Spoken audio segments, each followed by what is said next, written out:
This time of year, a lot of home gardeners are puzzled when they walk out to their fence or trellis and survey their grapevines. They're just not quite sure where to make a cut in order to get good production. Well, you can't be too ruthless with the grapevine. You'd be surprised in commercial grape vineyards how much they take off. Now, the kind of grape we have here is a Mars variety. It's one of the seedless grapes from Arkansas. It's an American type grape, and with the American system in Oklahoma, we trained in what we call the 4-cane Niffen system. But you don't have to remember the name, just remember the method. We have 2 wires, and we always cut back to new growth, leaving 1 cane on each wire going either direction, so you end up with 4 canes. And the first thing to do is decide what's old wood and what's new wood. Now, any wood that has bark peeling off of it is 2 years old, and that's not going to be very productive. But if we look just in front there, we have some new wood here that has a satiny caramel color, sort of a reddish brown. That's the wood that's going to bear grapes this year. But too often, homeowners will leave grapes and not prune them for several years, and they end up with a mass like this that has all the production way out on the end away from the trunk.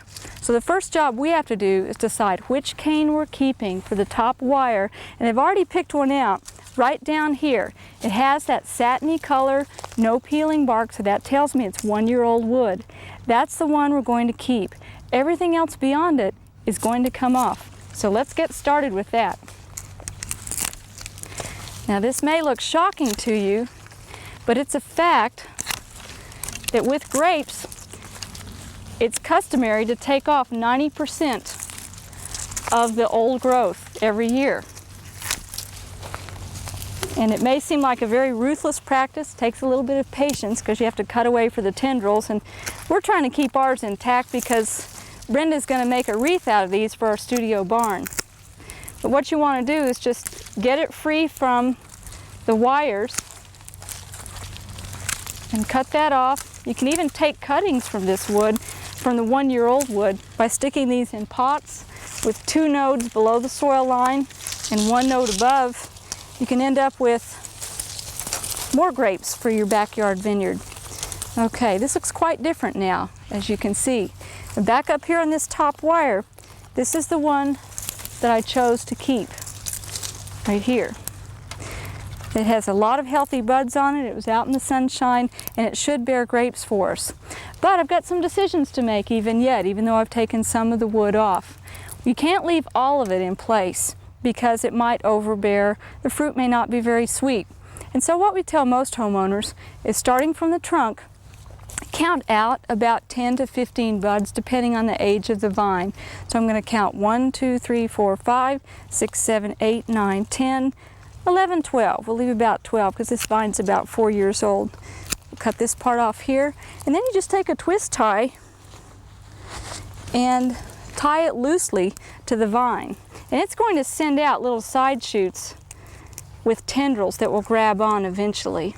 You don't want to tie this too tightly because it will girdle it. And that will just hold that in place. It'd be nice if it laid perfectly parallel with the wire, but that's never the case with grapes. The next thing you want to do is leave renewal spurs. This is dead wood right here, and I can tell that by the color. So we're going to nip that off, and this is one reason we tell you to wait till late winter to prune. You need to leave 2 spurs to provide new growth for next year. And here is 1 spur with 2 buds on it, and for insurance we're going to leave another one right there, and that's all we need for that side of the vine. Down here we don't have a lot of choices. The vine was not very vigorous down low last year. All we have left is this little guy here and this one there, but that's enough to get us started with training. So I'm going to look at this one, count 10 buds. Since it's not very vigorous, I'll nip that off there, put on a twist tie to hold it in place, and then I'll go back and do a little corrective pruning. We can take this off right here, and we'll leave this as a renewal spur. Then we have 1 cane going this direction, and we'll tie that on in a little bit. Then we look back up here. We're going to do the same thing that we did at the other end of the vine. We'll pick the cane that we're going to leave. There's not a lot of choices here because this really got overgrown last year. We're going to keep this small one down here, take everything else off,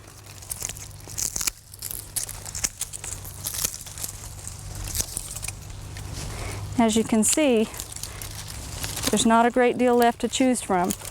But that's how it is with grapes. You end up with something that looks terribly bare, but you'll be surprised in about 8 weeks how much new growth will come out. I'm going to cut this as a renewal spur. And this is dead wood right here, so we'll just go ahead and take that off. Cut this as a renewal spur. And we have the last one that we're going to tie up right here. And that's about it for pruning grapes. Don't feel you're going to kill the vine. Get out there and, like I said, take off about 90% of the growth and leave enough to give you some good production for next year. We hope you enjoyed this video. It's part of our OK Gardening Classics YouTube channel. You can also find more recent videos on our Oklahoma Gardening YouTube channel. And join us on social media for great gardening tips, photos, and discussion.